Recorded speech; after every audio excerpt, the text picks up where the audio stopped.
ગામની અંદર વચ્ચે નદી પસાર થતી હતી, બરાબર.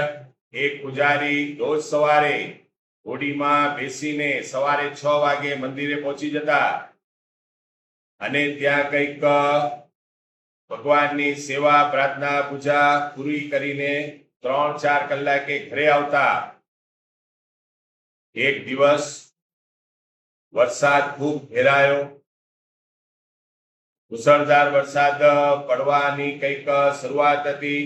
એક વ્યક્તિએ નીચે મંદિર પાસેથી પૂજારીને બૂમ પાડી કે આજે વહેલા ઘરે જતા રહેજો, કદાચ બહુ વરસાદ વરસશે, નદીમાં પૂર આવશે, પછી તમે જઈ શકશો નહીં. પૂજારી એમની વાત નહીં માની, સેવાની અંદર ચાલુ રાખ્યું. ત્યારબાદ થોડી વારે ફરી પાછો ત્યાંથી જતા એક રાહગીરે ફરી પાછું પૂજારીને કીધું કે તમે અહીંયા છો, હજુ સુધી વરસાદ પડવાની શરૂઆત થઈ ગઈ છે, ઘરે જલ્દી જતા રહો.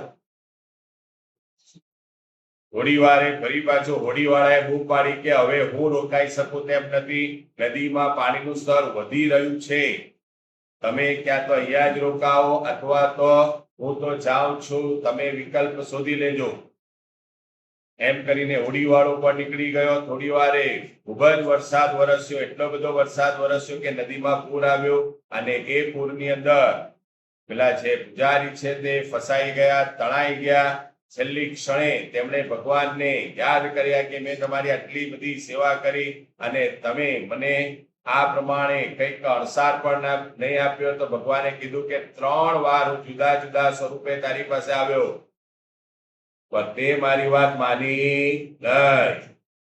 ફિઝિક્સના શિક્ષક કહી જાય, મેથ્સના શિક્ષક કહી જાય, કેમેસ્ટ્રીના શિક્ષક કહી જાય, આપણે માનતા નથી અને પરીક્ષાના ઘોડાપૂરની અંદર તણાઈ જઈએ પછી પસ્તાવો કરીએ છીએ. હલો,